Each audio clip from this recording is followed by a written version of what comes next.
Hello and नमस्कार दोस्तों, मेरा नाम है अनुभव। आप देख रहे हैं यूनिक वेबसाइट्स और आज की इस वीडियो के अंदर हम वेब टेक्नोलॉजी की यूनिट नंबर 3 जिसका नाम है स्क्रिप्टिंग एंड नेटवर्किंग के क्विक रिवीजन करने वाले हैं।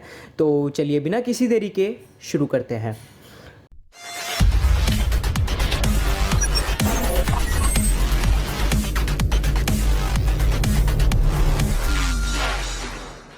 तो दोस्तों यूनिट नंबर 3 का जो नाम है वो है स्क्रिप्टिंग नेटवर्किंग और इसके अंदर जो सबसे पहला टॉपिक है वो है comparison between Java and Java script. तो जावा जो होती है वो ऑब्जेक्ट ओरिएंटेड प्रोग्रामिंग लैंग्वेज होती है, जबकि जो हमारी जावा स्क्रिप्ट होती है वो होती है ऑब्जेक्ट बेस्ड स्क्रिप्टिंग लैंग्वेज।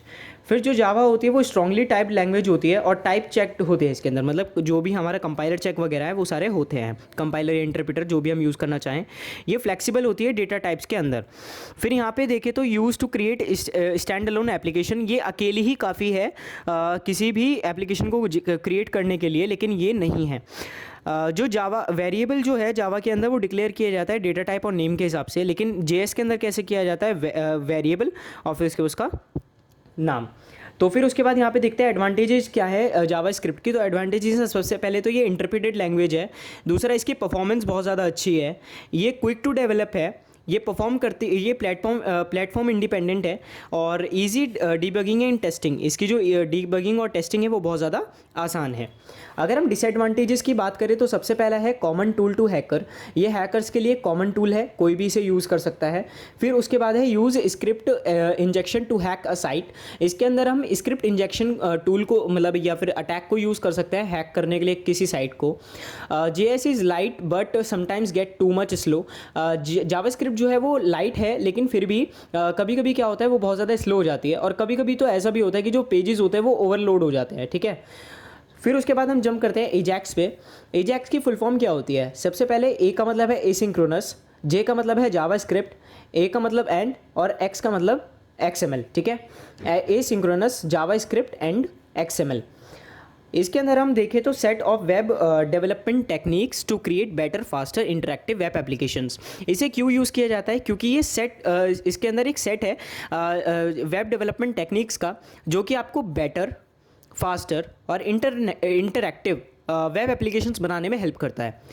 इसके अंदर हम क्या क्या यूज़ करते हैं मेनली? सबसे पहले हम XML यूज़ करते हैं, HTML यूज़ करते हैं, CSS यूज़ करते हैं और जावा स्क्रिप्ट यूज़ करते हैं, ठीक है।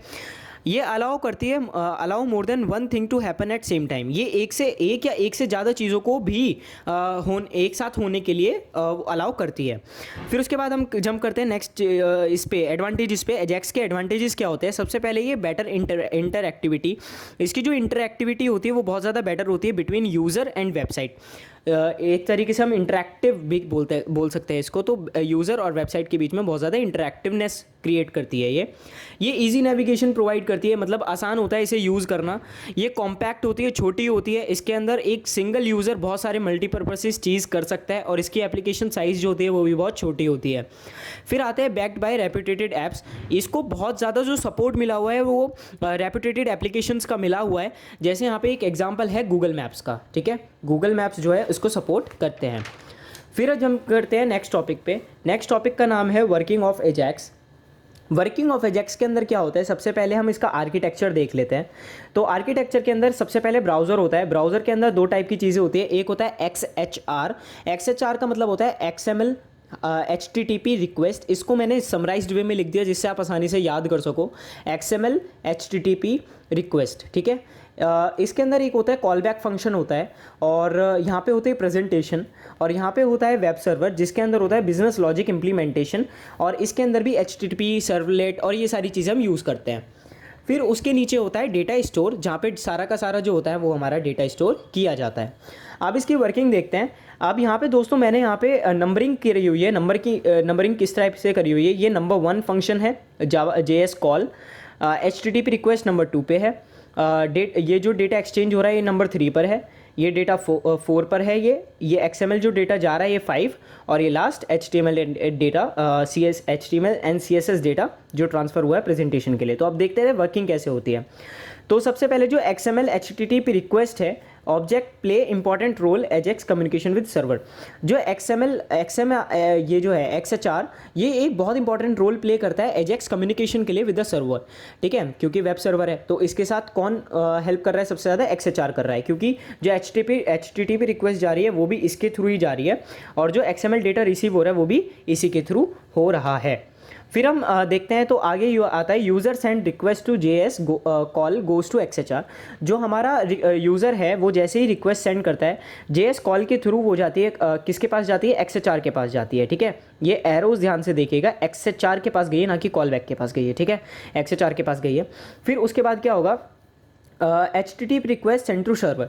अब ये जो XHR के पास गई है, XHR से ये जो है HTTP रिक्वेस्ट ये जाएगी कहाँ पे जाएगी, वेब सर्वर पे तो जा ही रही है, लेकिन एक पर्टिकुलर फील्ड में जाएगी, बिजनेस लॉजिक इंप्लीमेंटेशन के अंदर जाएगी, जहाँ पे आपकी PHP sorry guys, very sorry, PHP servlet और एक्सेट्रा जो भी आपकी ये वाली लैंग्वेजेस यूज़ होती हैं। फिर उसके बाद क्या होता है कि यहाँ से देखते हैं, फिर उसके बाद क्या होता है, सर्वर इंटरेक्ट विद डेटाबेस। जो सर्वर होता है वो इंटरेक्ट करता है डेटाबेस के साथ, डेटा जहाँ पे स्टोर होगा उसे ही डेटाबेस बोलेंगे ना, तो डेटाबेस के साथ वो क्या करता है, इंटरेक्ट करता है। फिर उसके बाद क्या होता है, जो आपका JSP है, PHP है, वो सारी की सारी कहाँ होती है, आप एक तरीके से डेटाबेस के अंदर ही बोल सकते हो। फिर आता है डेटा इज़ रिट्राइव्ड। अब यहाँ पे जो रिक्वेस्ट आई है वो यहाँ पे चेक होगी और वहाँ पे वो प्रोसेस की जाएगी, या फिर हम कह सकते हैं डेटा जो है अगर मिल जाता है तो वो रिट्राइव कर लिया जाता है, मिल जाता है, ठीक है, अब वो रेडी है सेंड करने के लिए। तो अब क्या होगा, server sends XML data to XHR। अब क्या होता है कि जो XML है वो आपका जो डेटा है उसको XHR को भेज देती है विद कॉल बैक फंक्शन। यहाँ पे क्या होता है, XML डेटा जो है आपका वो चला जाता है कॉल बैक फंक्शन के अंदर, ठीक है, कॉल बैक फंक्शन के अंदर चला गया। अब क्या होगा, XML CSS is displayed on web browser. अब क्या होगा, जो HTML और CSS का जो डेटा है वो प्रेजेंटेशन लेयर में आपको दिख जाएगा।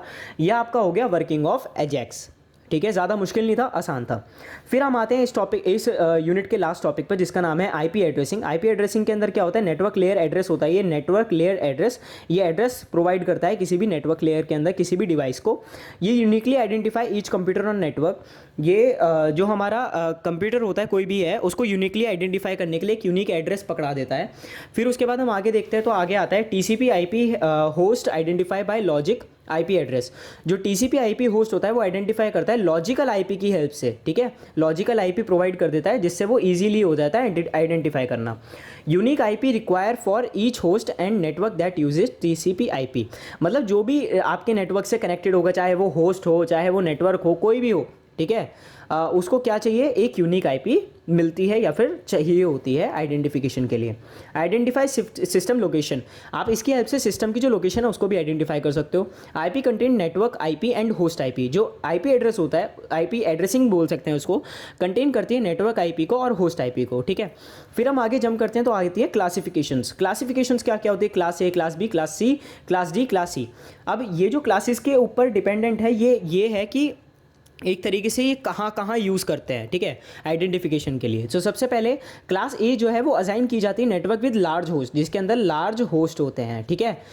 इसके अंदर जो हायर ऑर्डर होता है वो होता है बिट 0 का। फिर क्लास B जो होती है असाइन टू, आप बिल्कुल सेम लिखेंगे, मीडियम टू लार्ज होस्ट, जिनके अंदर भी मीडियम टू लार्ज होस्ट होंगे उनके अंदर 2 बिट हायर होगा, 10 हो जाएगा, ठीक है। फिर आते हैं हम नेक्स्ट पॉइंट पे जिसका नाम है क्लास C। क्लास C के अंदर को क्या होगा, स्मॉल नंबर ऑफ होस्ट होंगे, ठीक है, assign to network with small host, ठीक है। 3 हायर बिट सेट टू 110। आप सिंपल सी बात है, क्लास A के अंदर 0 होगा, क्लास B के अंदर एक 1 ऐड हो गया, क्लास C के अंदर एक और 1 ऐड हो गया, क्लास D के अंदर एक 1 और ऐड हो जाएगा, और क्लास E के अंदर 5 हो जाएंगे टोटली, क्योंकि क्लास E है मतलब 5 1 आ जाएंगे, ठीक है। चलिए, अब क्लास C हमने देख लिया। फिर उसके बाद क्लास D पे क्या होगा, reserved for IP multicast addressing. इसके अंदर क्या था, क्लास C तक आपको होस्ट के लिए देना है, लेकिन ये क्या होता है, IP मल्टीकास्ट एड्रेसिंग के लिए यूज़ किया जाता है, और इसमें होता है 111 ठीक है। फिर हम आगे जंप करते हैं तो क्लास E आता है। क्लास E क्या होता है, एक्सपेरिमेंटल एड्रेस होता है जो कि रिजर्व किया जाता है फ्यूचर यूज़ के लिए, ठीक है। हायर बिट सेट टू, ये आप एक 1 की पावर 5 बोल सकते हो, ठीक है। तो यहाँ पे क्या होता है, एक्सपेरिमेंटल एड्रेस होता है और ये रिजर्व किया जाता है फ्यूचर के लिए, ठीक है। और इसकी जो हायर बिट होती है वो होती है 1⁵ या फिर आप 5 बार 5 लिख सकते हो।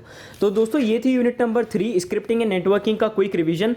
दोस्तों प्लीज़ आपके काम आया हो तो प्लीज़ वीडियो को लाइक कर दो, शेयर कर दो अपने दोस्तों को, और प्लीज़ चैनल को सब्सक्राइब करना मत भूलना, और प्लीज़ बेल आइकन को ज़रूर दबा देना, और मुझे कमेंट सेक्शन में बताना अगर कोई डाउट है तो। और प्लीज़ 2 नंबर के क्वेश्चन प्लीज़ गाइज ज़रूर कर लेना, 2 मार्कर्स तो आपको करने ही है। साथ ही साथ अगर आप कोडिंग पार्ट में जाते हो, आप सिंटेक्स वगैरह ज़रूर देख लीजिएगा, सिंटेक्स वगैरह इंपॉर्टेंट हैं। मैं इसके अंदर सिंटेक्स वगैरह कवर नहीं कर रहा हूं, तो आप सिंटेक्स वगैरह जितने भी हैं वो सारे के सारे एक बार देख लीजिएगा, वो बहुत ज़्यादा इंपॉर्टेंट है, एक क्वेश्चन तो आता ही है। तो चलिए हम मिलते हैं नेक्स्ट वीडियो में, जब तक के लिए जय हिंद जय Bharat. Thanks for watching unique websites. Please दोस्तों सब्सक्राइब करना, लाइक करना, कमेंट करना, शेयर करना मत भूलना, ठीक है। चलिए धन्यवाद, thanks for watching unique websites.